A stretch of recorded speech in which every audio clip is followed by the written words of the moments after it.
내가 작은 습관 하나 깨지는 거를 되게 두려워하시는 분들도 많아요.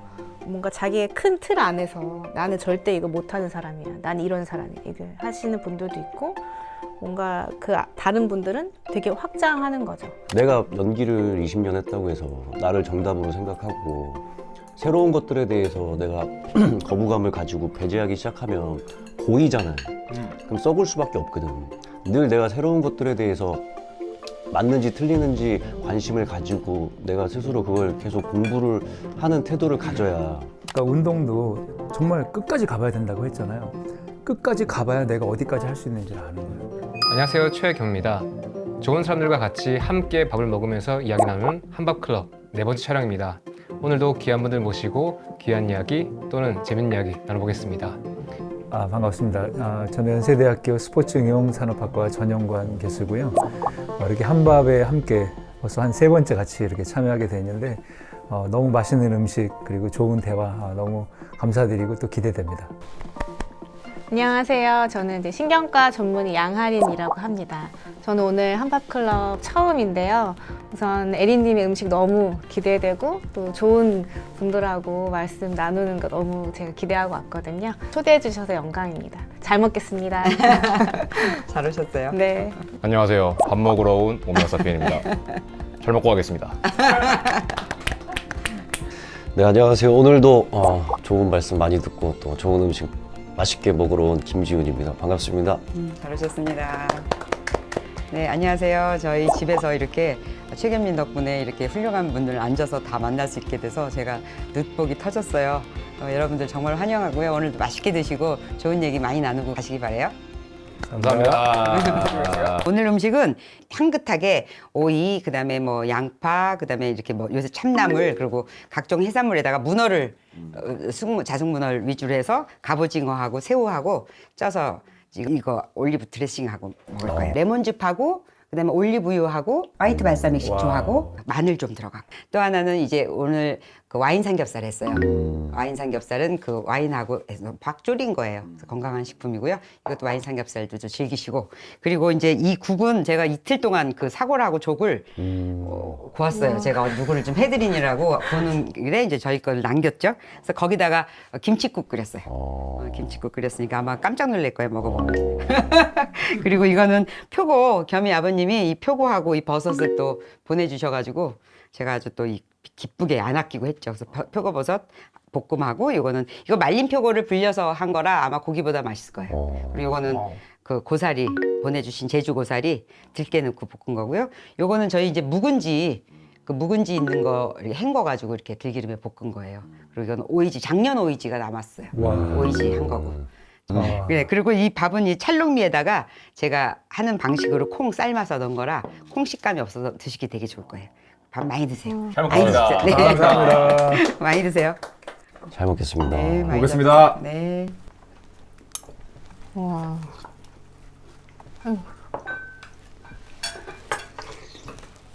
와우, 김치국 대박이네. 이게 김치국이에요? 네.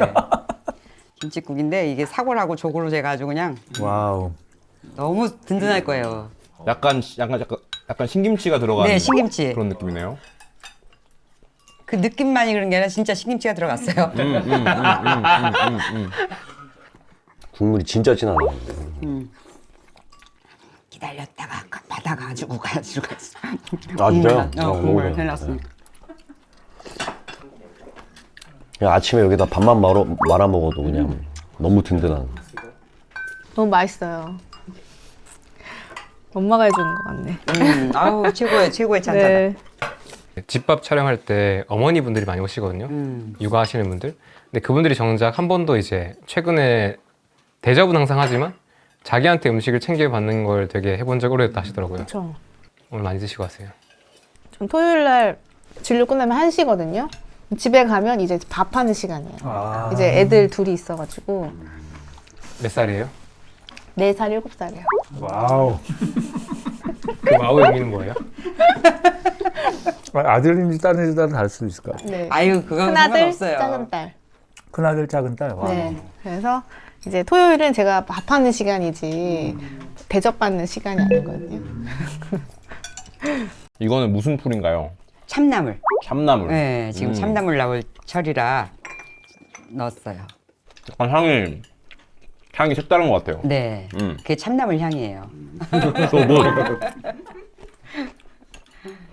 문어가 너무 맛있는데요? 문어요. 문어는 그 자숙 문어를 코스코에서 샀어요. 썰기만 하면 되거든. 총 준비하는데 얼마 정도 걸리셨어요? 저요?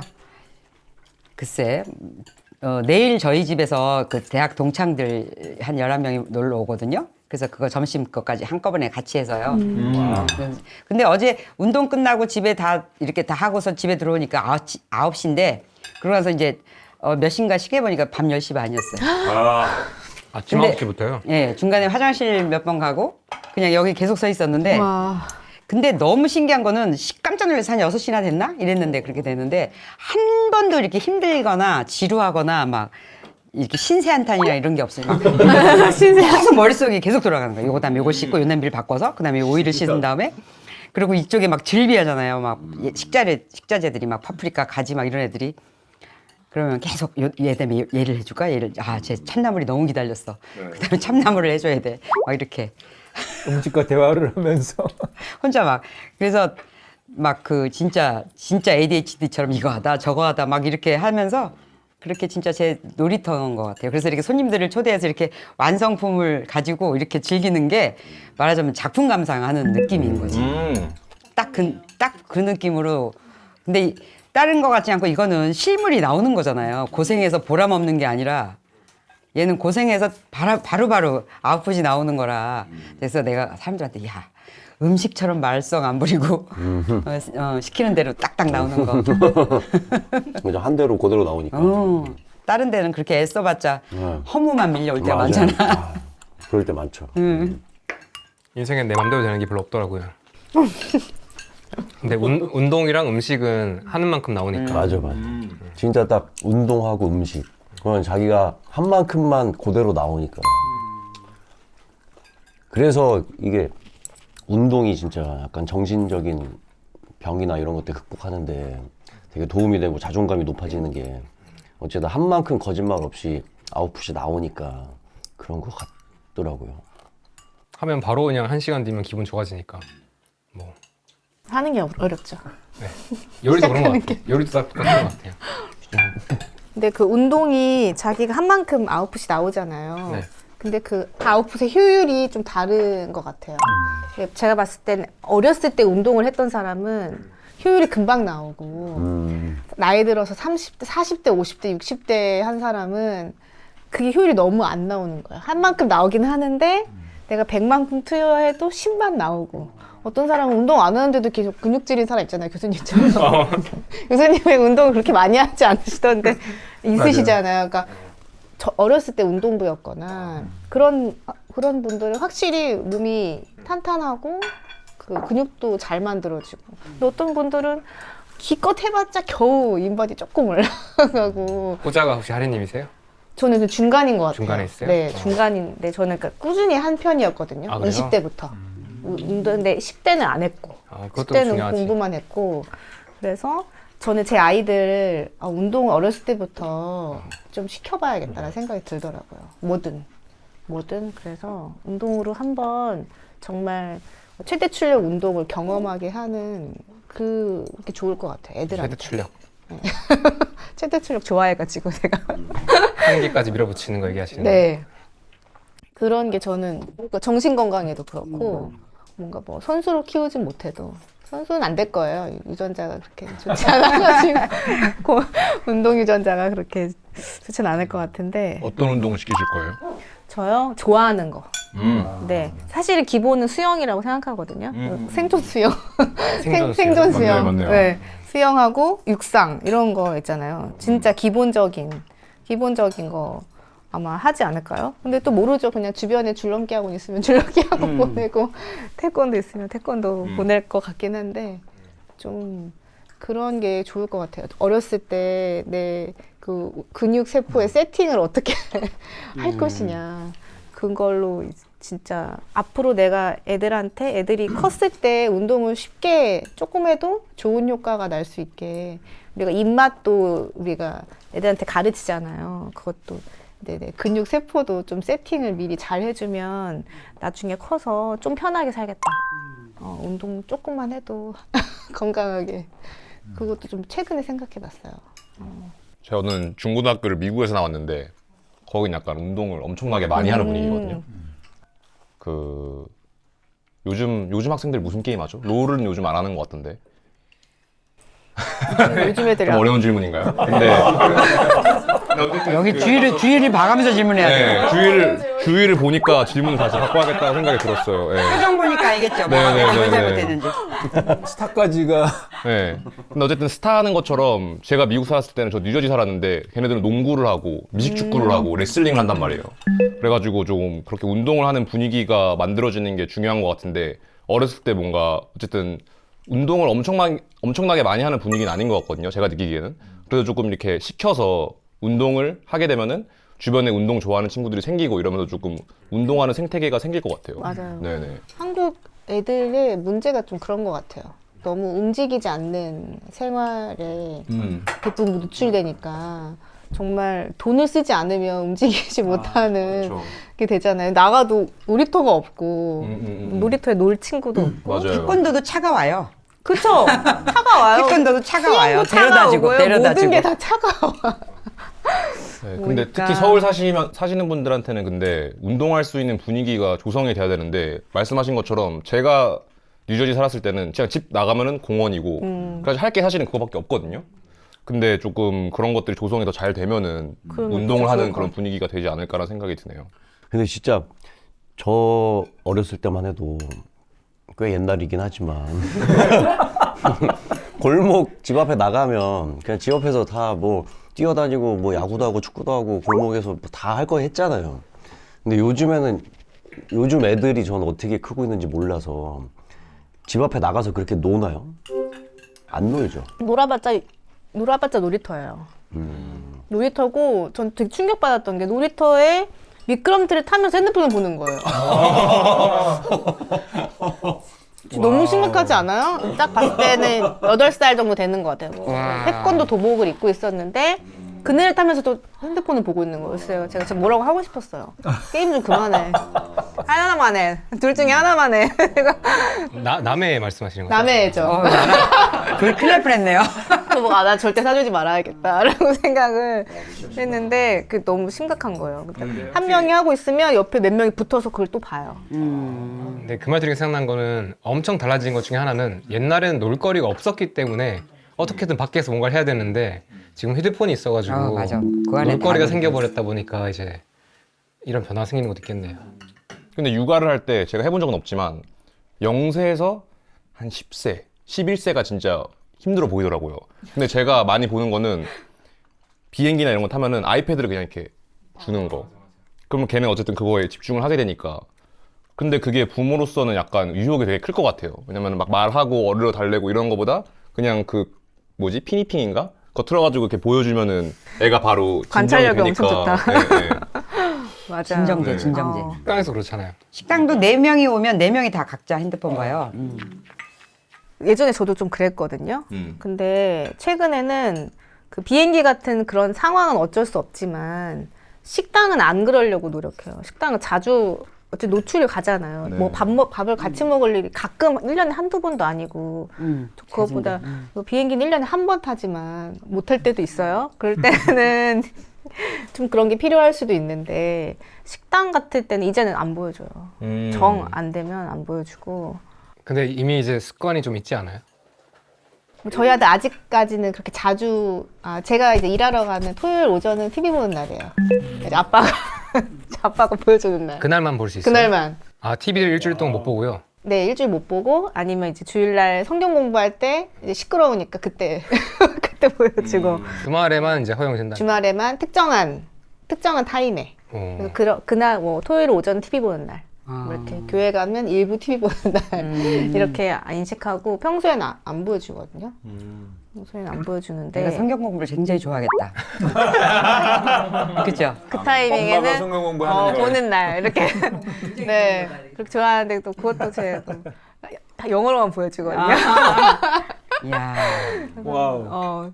근데 뭔가 자꾸 틀어주게 되니까 자꾸 봐지게 되더라고요. 근데 나 편하자고 틀어주는 거야. 맞아요. 사실은 근데 내가 자꾸 편하잖아. 이게 유혹이 클 것 같아요. 네, 근데 화면이 요만하거든요. 그거를 식당 가면 각자 애기 한 명씩 보는 경우가 많아요. 그래서 심지어 또 밥을 먹여주더라고요. 먹여주지. 그러니까 애는 이렇게 보고 있고 엄마가 이렇게 밥 네, 먹어주는데 밥을 먹어야 되니까. 그래서 그 장면이 좀 경악스럽긴 했어요. 이게 이걸 대신해주면 지금 편한데 나중에 힘들지 않을까라는. 근데 또 그분들 상황을 제가 안 겪어봐서 이것도 이제 제가 모르는 소리일 것 같긴 한데 옛날에 우리가 안 그랬으니까 그렇게 환경적으로는. 나중에 이 콩밥 진짜 맛있네. 콩이 식감이 완전 틀릴 이 거예요. 밥은 쌀은 뭐예요? 녹미. 찰녹미예요.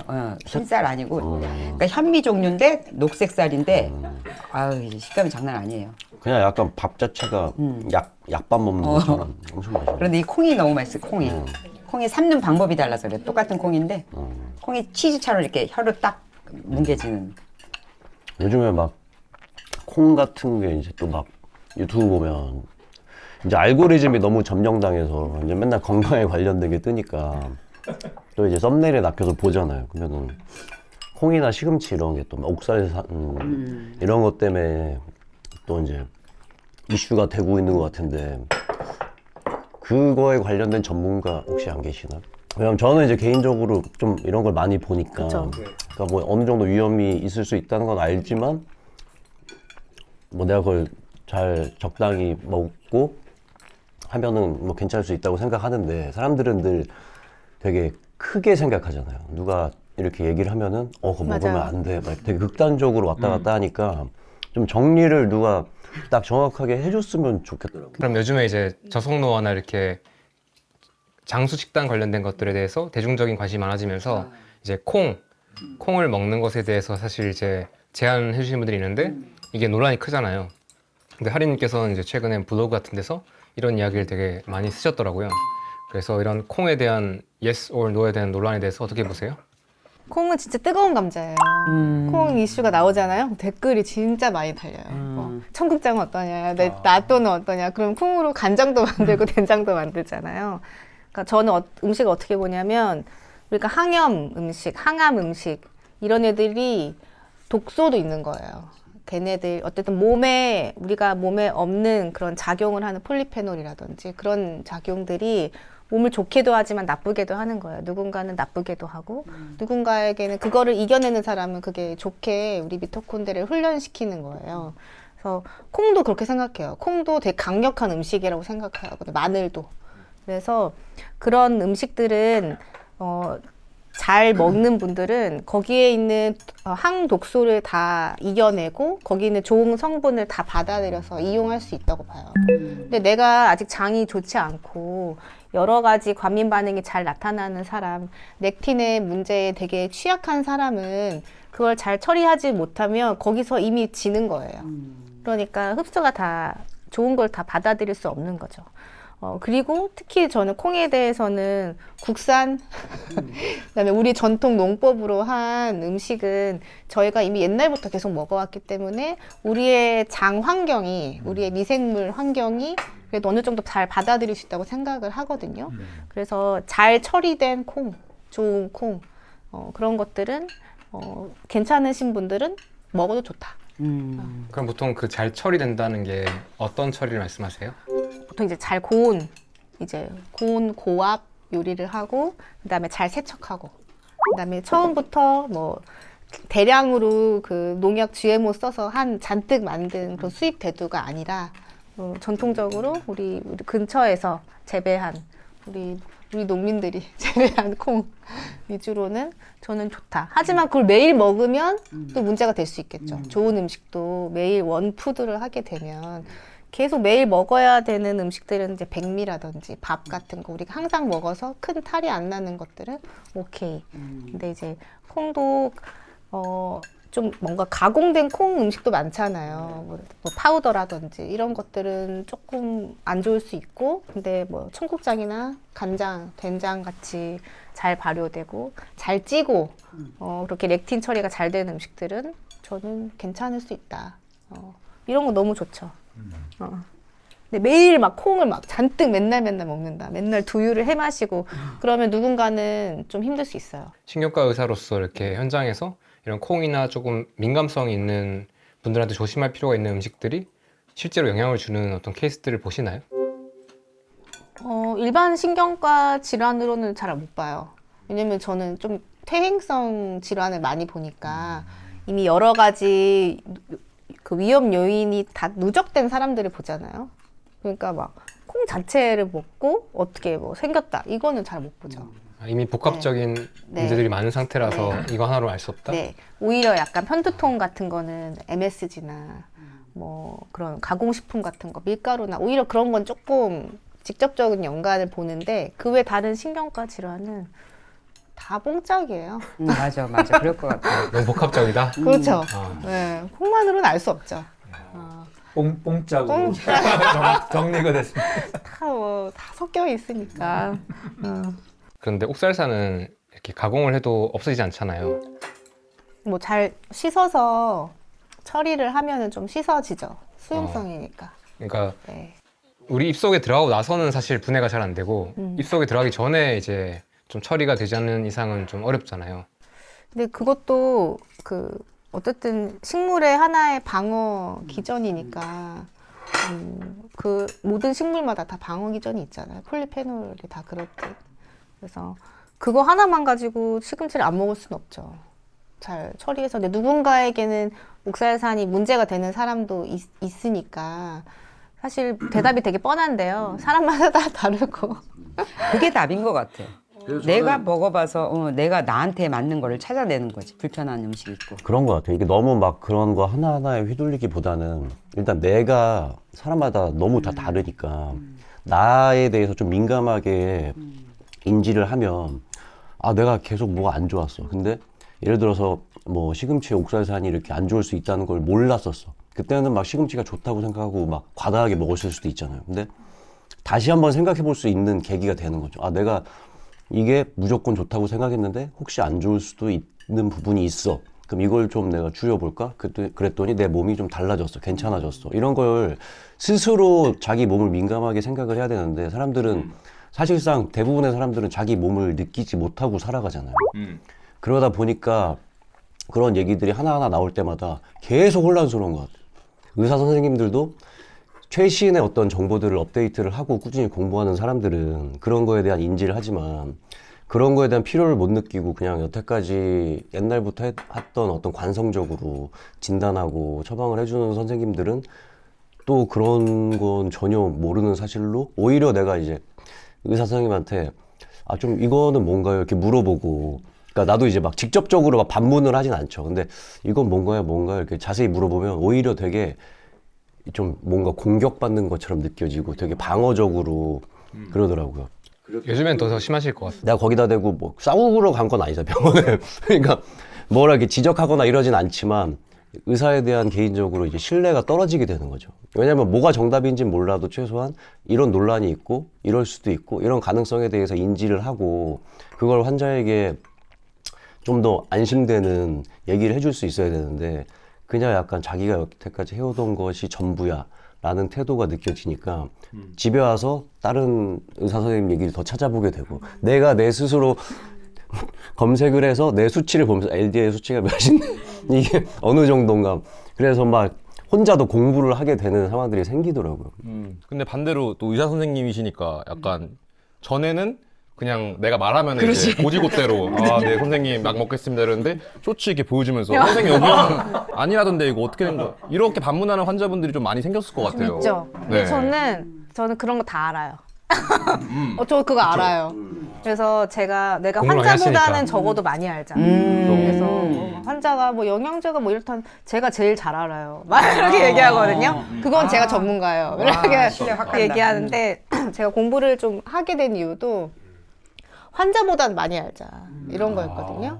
환자보다는 더 알자. 시중에 우리가 흔히 뭐 썰 같은 거 있잖아요. 적어도 내가 그게 뭔지는 알아야 대응을 할 거 아니에요. 뭐 환자들이 뭐 저탄고지가 어떻다는데 내가 알아야 하지 말아라. 당신은 해라. 이렇게 얘기해 줄 수 있잖아요. 그래서 좀 근데 그런 선생님도 있죠. 누군가는 공부를 이렇게 하고 누군가는 이렇게 하고 또 근데 생각보다 진짜 공부를 안 하시는 선생님들도 많으신 것 같더라고. 요즘 의사 선생님들이 제일 많이 하는 얘기가 그래. 유튜브 좀 그만 봐요. 그래. 마지막에 항상 나올 때 유튜브 좀 그만 봐요. 막 그러고 혼난다 그러더라고. 좀 그만 봐야 돼. 왜냐면 한마디 하면 잠을 못 자. 한마디 하면 10마디씩 하는 거예요, 환자가. 진짜 짜증날 것 같아요, 선생님도 봤을 때. 몰라서 짜증이 나는 거예요. 아, 네, 몰라서. 저도 대응을 안 되니까 화를 네, 내는구나. 내가 그래서 그만 좀 보세요. 모르니까 해줄 수 있는 말이 없으니까 내가 아는 분야에서만 말을 해주니까요. 네, 그냥 우리가 일반 현대의학도 공부 많이 하신 선생님도 진짜 많거든요. 그러면 이제 논문 베이스로 설명을 해주죠. 그러면은 되게 훌륭한데 어쨌든 우리가 알고 있는 여러 지식이 되게 다양하잖아요. 그렇게 물어봤을 때 의사 선생님들이 대답을 못 해주시는 경우도 있죠. 모르니까. 이건 그런 거 같아요. 관심도 비단 없고 모르니까. 의사 선생님만의 문제가 아니라 사실 모든 직업이 좀 마찬가지라고 생각하거든요. 내가 연기를 20년 했다고 해서 나를 정답으로 생각하고 새로운 것들에 대해서 내가 거부감을 가지고 배제하기 시작하면 고이잖아요. 그럼 썩을 수밖에 없거든. 늘 내가 새로운 것들에 대해서 맞는지 틀리는지 관심을 가지고 내가 스스로 그걸 계속 공부를 하는 태도를 가져야 그게 뭐 배우든 의사든 뭐 어떤 직업이든 간에 그 직업으로서 계속 더 선택받을 수 있는 일이라고 생각을 하거든요. 네. 가수도 마찬가지 아니에요? 이분은 같이 2인 1조로 세트로 오신 거야? 근데 같은 맥락에서 오메가 사피엔은 이제 소개 좀 해주셔. 모르시는 분들 많을 텐데 바밍 타이거라고 지금 한국 음악씬에서 가장 유명한 팀 중 한 팀이에요. 네. 유명해지고 있는. 최소한 언더에서 가장 유명한 팀 중 하나고 이게 대중가요랑 좀 다르잖아요. 그쪽에서 유명하고 한국보다는 사실 해외에서 좀 더 유명해요. 그래서 거기서 이제 센터 래퍼를 맡고 있는 오메가 사피엔이고 비슷한 맥락에서 사실 어떻게 보면 이렇게 아직 젊고 되게 얼마 안 됐지만 아티스트로서는 엄청 인정받고 있는 팀이에요. 와우. 엄청 힙하더라고요. 이럴 게 힙하다고 하는구나. 하고. 오늘 굉장히 격식 있게 입고 왔는데. 아니요. 네. 모양 말고 네네. 노래 네, 영상 좀 네네. 봤거든요. 아, 그래요? 영상이 감사합니다. 힙하다고요. 네. 맞아요. 영상에서 보면 완전 다르죠. 얌전하게 오늘 입고 네, 왔습니다. 오늘은 좀 얌전한 것 아니, 같아요. 대충 그렇게 정도면 그 정도 힙하면 몇 개 뚫어야 되는 거 아니야? 그쵸. 그치? 유성님도 아티스트로서 이렇게 어떤 이런 비슷한 관점이 있으신 거예요? 그럼요. 이제 연기도 마찬가지겠지만 음악도 제일 직접적으로 들리는 것 같거든요. 똑같은 문법을 이제 답습하는 분들이 있어요. 근데 그러면은 뭔가 좀 안 찾아 듣게 되더라고요, 저는. 네. 근데 또 재밌는 거는 어떤 분은 그 똑같은 바이브를 계속 유지하면서도 계속 신선하게 들리는 분들도 계세요. 그래가지고 뭐 성장하라는 게 뭔가 내 문법 자체를 아예 바꿔가지고 이번엔 락 해야지, 이번엔 힙합 해야지 이게 아니더라도 계속 뭔가 발전되는 느낌이 있는데 제가 보기엔 그게 내 마음속에서 이제 출발을 해서 나오면은 그게 딱 와닿는 것 같아요. 그 사람의 현 상태를 담았다. 근데 그것이 아니고 전에 이거 잘 됐으니까 되풀이 해야지 뭐 이렇게 생각 안 할 수는 있겠지만 그렇게 되면 조금 바로 느껴지는 것 같아요. 음악은 직접적이니까. 네. 그러니까 그런 사람들은 사실 되게 원래 하던 걸 하는 것처럼 보이지만 실제로는 아마 그럴 거예요. 계속 시대랑 피드백을 하고 있는 중일 거예요. 맞아요. 내 거를 유지하고 지키면서도 계속 뭐가 지금 트렌드가 어떻게 되고 이런 흐름들을 계속 쫓아가면서 그거를 피드백을 하면서 내 거를 지키는 힘이 강하니까 비슷하게 들리지만 그래도 신선하게 들리는 거죠. 맞아요. 근데 그걸 위해서 아티스트로서 어떤 것들을 좀 평소에 하세요? 두 분 다? 근데 이게 조금 밥 먹을 때 기분 좋았는데. 참나물 먹고 막 좋았거든. 아니 와인에다 재우셨다고. 진짜 재운 게 맛있는데. 아니라 끓인 거야. 끓인 거야. 내가 엄청 레시피 부드러운데? 줄게요. 엄청 부드러운데? 조금 고난이 있어야 되는 것 같아요. 고난이요? 와우. 마음 편하면은 잘 안 되던데요, 저는. 그래가지고 약간 힘든 게 있으면은 그거를 좀 맞죠. 그거를 창작하고 싶은 니즈가 더 생긴다고 해야 되나? 지금 편안하면은 약간 뭐 그냥 지금 좋은데 이런 느낌인데 뭔가 내가 쌓이는 게 있고 생각적으로 감정적으로 뭔가 안 풀리는 게 있으면 그걸 이제 쏟아내는 게 저는 재밌어가지고 그래서 조금 건강 정도를 적절하게 유지하고 있습니다. 네, 너무 건강하면은 음악이 안 나올 수가 있어요. 네. 세상이 너무 밝기만 하니까. 네, 콩 좀 많이 먹고 그러고 있어요. 옥살산 좀 싸. 네, 옥살사는 좀 채우고. 옛날에 어떤 가수가 그 누구더라? 그 누가 그러더라고. 자기는 그 여자친구랑 한번 헤어질 때마다 명곡이 하나씩 나온다고. 제가 사실 그 생각하고 얘기한 거긴 해요. 네, 정확히 보였습니다. 근데 그런 경험들이 연기에도 도움돼요.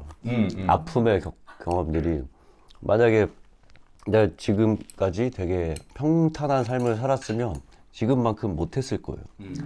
근데 힘든 만큼 깊이가 생기는 것 같아요. 그러니까 이게 그래서 어떤 예술로서 예술의 영역으로 평가받을 수 있는 것 같더라고요. 그냥 단순히 기술적으로 내가 경험치를 뭐 같은 일을 반복을 많이 한다고 단순히 실력이 느는 게 아니라 내가 겪은 고통만큼의 어떤 결과물들이 나오는 게 그게 뭐 약간 무형의 자산이잖아요.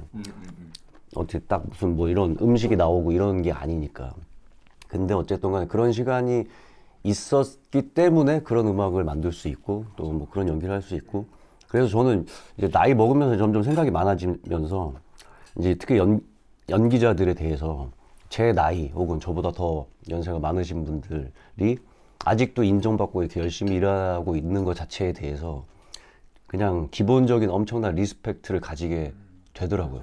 왜냐면 어떤 삶을 살았는지 내가 뭐 얘기 안 해봐서 모르지만 그냥 이 자리 이 시점에 이 나이에 이렇게 인정받고 있다는 것만으로도 얼마나 힘든 삶을 살았을지를 그냥 알 수 있거든요. 뭔진 몰라도. 그런 것 같더라고요. 예술 안 하는 게 잘한 것 같아요. 쉽지 않죠. 네, 예술을 안 하는 게 나은 것 같아요. 저는 그냥 공부만 하겠습니다. 근데 의학도 어떤 예술의 영역이 있는 거 아니에요? 그냥 엉덩이가 무거우면 되는 것 같아요. 근데 이제 그거는 이제 의사가 되는 과정이지만 어떤 의사로서 좋은 의사가 된다는 것은 맞아. 의사가 되고 나서도 계속 엉덩이가 그러니까 의사도 그런 거죠. 엄청 이제 훌륭한 영역에 들어가신 의사분들은 이제 예술가의 영역으로 맞아요. 철학가가 이렇게 되더라고요. 나눠도 될 수 있는 거죠. 철학가 아직 저는 멀었고요. 근데 거기까지 가기에 너무 편안하기만 하고 평탄하면 고민을 안 하게 되잖아요. 뭔가 시도를 안 하게 되고 그래서 어쩌면 너무 그냥 편안한 의사가 돼버리고 성장을 못할 수도 있다는 생각이 들어요. 모르겠어요. 계속 환자가 나빠지고 좋아지고 이것 자체가 계속 약간 잔잔한 스트레스가 자꾸 있다 보니까 이 환자가 이걸 해서 나빠지면 어떡하지? 아니면 나쁜 상태면 어떻게 더 내가 뭘 놓친 게 있을까? 이런 고민이 약간 기저에 계속 스트레스가 자꾸 깔리니까 자꾸 그런 원동력은 되는 것 같아요. 계속 공부하게 하고 뭔가 노하우가 자꾸 좀 쌓이게 되고 공부하고 이렇게. 그래서 전 지난번에 나오셨던 그 선생님 산부인과 의사 선생님 약간 그 정도 분은 이제 예술가의 영역으로 느껴지더라고요 저는. 어떤 게 좀 그렇게 느끼게 만들었어요? 그러니까 그 의사로서 산부인과 의사로서의 삶을 계속 살면서 많은 경험들과 어떤 자기 삶에 이제 포기하는 것들도 생기고 받아들이고 이런 부분들이 이제 어느 경지를 이제 넘어서 초월하게 되면은 약간 직업은 의사 선생님이지만 되게 예술가처럼 느껴지는 그런 게 풍기는 것 같아요. 저 같은 경우는 이제 강의를 하면 제가 그동안 익숙한 것만 강의하는 게 교수는 제일 편하거든요. 맞아. 네, 그래서 그런 얘기가 있어요. 30대 교수의 강의는 피해야 돼. 네, 왜냐면 자기가 아는 걸 다 가르치려고 그래요. 다 하려고 그러니까. 다 하려고. 제가 그랬어요. 학생들이 너무 힘들어했어. 3학점짜리 수업을 12학점으로 만들어가지고 막 그러니까 애들이 막 내가 왜 했지, 왜 이 수업 들었지 후회하고. 40대가 되면 제일 강의가 좋대요. 적당히 학생들이 이해할 만한 것들을 잘 가르친대요. 네. 근데 이제 50대가 되면 자기가 아는 것만 가르친대요. 네. 근데 60대가 되면 기억나는 것만 가르친대요. 그래서 나는 그러지 말아야겠다. 이제 그런 생각을 하면서 이제 새 수업을 제가 이번 학기에 이제 새 수업을 만들었잖아요. 그래서 뇌과학을 가르치는데 너무 힘든 거예요, 솔직히. 수업 준비 하나하나 할 때마다 어떤 게 힘드세요? 그러니까 내가 모르는 거를 가르쳐야 되니까 내가 모르면 안 되잖아 일단. 그러니까 막 공부를 해야 되고 논문을 읽어야 되고 최신의 의견이 어떤지를 알아야 돼. 그거를 또 학생들이 이해할 만한 말로 가르쳐야 되니까 기본적으로 시간이 많이 들어요. 그러니까 와이프가 저한테 그러더라고. 왜 사서 고생을 하냐고. 그래서 이제 그거를 이제 사서 고생을 제가 해서 가르치다 보니까 학생들한테 제가 그런 얘기도 했어. 아, 내가 사서 고생한다고 와이프한테 혼났다. 이 수업 가르치면서. 근데 재밌는 건 매번 수업이 진행될 때마다 첫 번째는 예를 들면 ADHD다 하면 ADHD를 첫 번째 수업에서는 내가 그때까지의 지식의 최고로 아는 지식으로 ADHD를 잘 설명해 줘요. 그럼 애들이 막 감동해요. 야, 내가 ADHD 이해했다. 근데 그 다음 주가 되니까 그게 이제 예를 들면 ADHD를 설명할 때 어디 뇌에 어떤 특정 영역에 문제가 생기면 ADHD가 생기고 막 그거를 논리적으로 설명하고 막 논문들을 막 갖다 들이대면서 얘기하면 애들이 다 이해해. 그 다음 주 수업에서는 예를 들면 도파민이나 여기에 도파민이라든가 이제 노르에피네프린을 가지고 이건 뉴로 트랜스미터의 문제야. ADHD는. 그러니까 운동하면 올라가고 막 이러니까 운동 이렇게 해야 돼.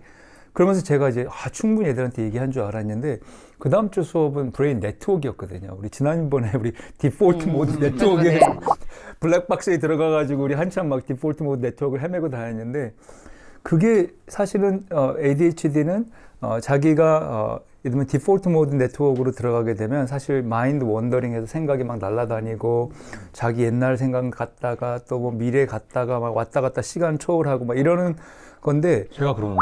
그래요. 예술가로서는 너무 중요한 거예요. 그래요? 너무 중요한 거예요. 네. 근데 힘들어요.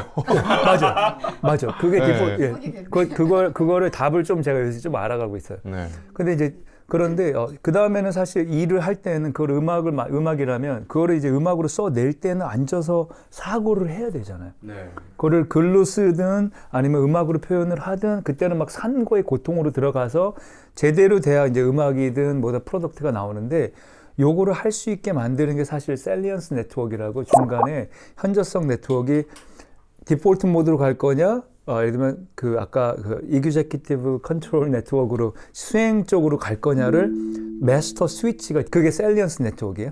그런데 요게 잘 안 되면 ADHD가 나오는 거예요. 그러니까 조종을 내가 못하는 거군요. 그렇죠. 내가 지금 마인드 원더링을 할 건지 아니면 지금 내가 이거를 확 집중해서 일을 할 건지 시험을 봐야 되는데 지금 막 머릿속으로 막 음악이 떠오르고 있고 옛날에 상처받았던 생각, 첫사랑 생각하고 있으면 시험 못 보잖아요. 그거를 꺼버리고 지금 시험에 집중해야 되는데 요걸 잘 못하면 ADHD가 되는 거죠. 네. 자, 어쨌든 근데 제가 매주 수업할 때마다 확신을 가지고 얘기했는데 내 수업 내용이 달라지는 거예요. 그러면서 그 다음 주에는 또 브레인 에너지야. 미토콘드리아의 문제다. 미토콘드리아가 안 되니까 뭐 그러면서 들을수록 헷갈려. 네, 그러면서 제가 무슨 생각이 들었냐면 야, 내가 이거는 어디서 확실히 안다고 얘기할 수 없겠다.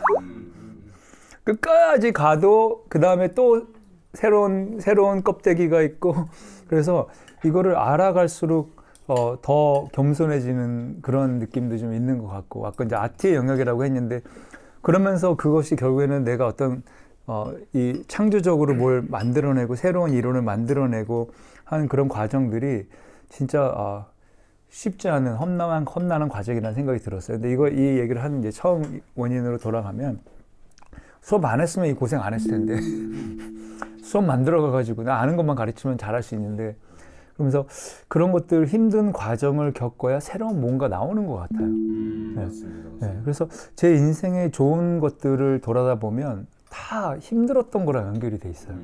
네, 그래서 아까 제 첫사랑의 실패가 제 책이 너희가 사랑을 아느냐라는 사실 요새 절판된 그 책이 있는데 그게 이제 사랑의 실패 그런 것들 연애의 실패 사실 지나고 나면 아무것도 아닌데 그 당시에는 막 죽을 만큼 힘들잖아요. 네. 근데 그게 그런 과정이 없었다면 힘든 사람을 만났을 때 야, 그 뭐가 힘드냐?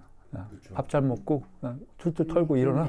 네. 그냥 그랬으면 그럴 텐데 내가 그걸 아픈 걸 아니까 같이 울어주고 또는 같이 얘기 들어주고 공감해주고 하니까 그게 실제 사람을 바꾸는 힘이 되잖아요. 그러니까 뭔가 아까 힘든 거를 겪을 때마다 어떤 새로운 예술 작품이 나오고 하는 게 그게 되게 어떻게 보면은 우리 중요한 그거 같아요. 근데 그게 사실 요새 최근에 우리 김주환 교수님께서 요새 말씀하시는 나가르주나 그래서 이게 중관 사상 또는 그거를 인액티비즘이라고 얘기하면서 뭘 말씀하셨냐면 명상이라는 것은 경계에 서서 경계를 바라보는 것이다라고 얘기를 했거든요.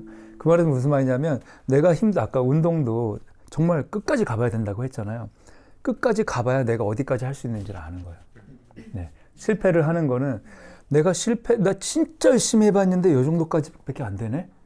그럼 내 한계를 아는 거야. 그럼 내가 뭐를 더 해야 될지를 깨닫는 거잖아요. 내 감정이 힘든 게 이만큼까지 가서 경계가 허물어지는 거야. 그래야 이 경계가 허물어져야 그 다음 경계로 더 나아갈 수가 있잖아요. 그래서 경계가 깨어지는, 내 안에 생각해놓은 어떤 경계가 깨어지는 게 진짜 인생에 죽을 만큼 힘든 건데 그 과정을 겪어야 성장이 일어나는 것 같아요. 그래서 경계가 확장되는 거죠. 맞아요. 깨지고 확장되고 깨지고 확장되고. 근데 점점 깨기가 힘들어지니까 점점 고통스러워지는데 그걸 또 감내해서 이겨내고. 그러니까 이제 그 젊을 때는요 계속 깨지잖아요. 근데 나이가 들면 깨질 일이 별로 없거든요. 그렇죠. 네. 근데 그거가 스스로 만들지 않으면. 맞아요. 그러니까 그게 젊은이냐 늙은이냐를 사실 새로운 거를 도전할 의향이 있느냐, 깨질 마음이 있냐. 예. 근데 그걸 안 하면 자기를 디펜스만 하게 되는 건데 이것도 몰라 하면 화내는 거죠. 그러니까 이제 거기서 꼰대냐 아니냐가 이제 결정되는 건 거죠. 그러니까 자꾸 자기를 방어하게 되니까 자꾸 가르치려고 들고 뭔가를 받아들이기보다는 네가 뭘 한다고 나이도 어린 게 이렇게 되는 거고 내가 깨질 준비가 돼 있고 받아들일 준비가 돼 있는 사람들은 그런 거에 대해서 기분 나쁘지 않게 그건 도대체 뭐야? 난 아직 몰랐는데 계속 그런 태도를 가지고 나이를 먹으면 이제 나이가 뭐 얼마나 많아지던 간에 꼰대가 아니라 계속 젊은이로 살 수 있는 거고 그게 되게 중요한 부분인 것 같더라고요. 그래서 요새 젊은 애들 중에서도 확장하는 거를 두려워하면 젊은 꼰대. 젊은 꼰대가 되는 거예요. 젊은 꼰대. 꼰대라는 말. 자기가 아는 것만 하고 자기가 확신하는 것만 하고 그 이외엔 도전하지 않고. 제가 환자를 볼 때 많이 느끼는 것 같아요. 환자가 60대든 70, 80 상관이 없어요. 제가 어떤 분들은 제가 한마디 했더니 그럼 이렇게 하고 있는 그런 본인의 우울증이나 그런 것들 극복하는 걸 책으로 한번 써보세요. 이북 같은 거예요. 또 진짜 다음에 써온 거예요. 출판하고. 우와. 그래서 선생님 말대로 달리기를 시작했어요. 맞아, 나 그냥 맞아. 한마디 했거든요. 저 그냥 입에 발린 게 달리기여가지고 달리기 하세요. 핸드폰 하지 말고. 막 이러고 제가 맨날 입으로 맨날 하는 건데 선생님처럼 달리기 했더니 진짜 너무 좋아요. 뭐 이렇게 그래요? 그래서 내가 그럼 이렇게 열심히 하는 거 맨날 일기로 쓴다는 거예요. 그럼 선생님이 와. 말하는 거 일기로 쓰고 자기가 어떻게 하고 그럼 그거를 잘 모아서 이북으로 만들어 보세요. 요새는 본인이 스스로도 이북 만들 수 있으니까 또 진짜 한 거예요. 그래서 내가 그거 보면서 되게 나도 반성하고 그런 분들도 있는가 반면 하루에 매일 막 먹는 콜라나 믹스커피를 끊을 생각이 없는 분들도 있는 거예요. 그것도. 내가 작은 습관 하나 깨지는 거를 되게 두려워하시는 분들도 많아요. 좋지 않은 건데도 불구하고 그런 분들도 있고 뭔가 자기의 큰 틀 안에서 나는 절대 이거 못하는 사람이야. 난 이런 사람이야. 이렇게 하시는 분들도 있고 뭔가 다른 분들은 되게 확장하는 거죠. 네. 그래서 저는 삶에서 되게 중요한 능력이 사실 어렸을 때 이런 것들이 갖추면 좋잖아요. 근데 그게 지식을 넣는 능력이 아니고 지식 양이 아니고 그런 경계까지 스스로를 내밀어보고 깨져보고 경험한 것들을 좀 많이 해보면서 그것이 안전하다, 좋다, 할 수 있다에 대해서 많이 이렇게 좋은 경험들 하면서 이런 유연성 있는 분들이 좀 어릴 때부터 조금 더 유리한 것 같아요. 그래서 저는 어릴 때부터 학교에서 가르쳐야 되는 게 뭐 교수님께서 얘기하셨던 회복 탄력성이든 그런 유연성인 것 같아요.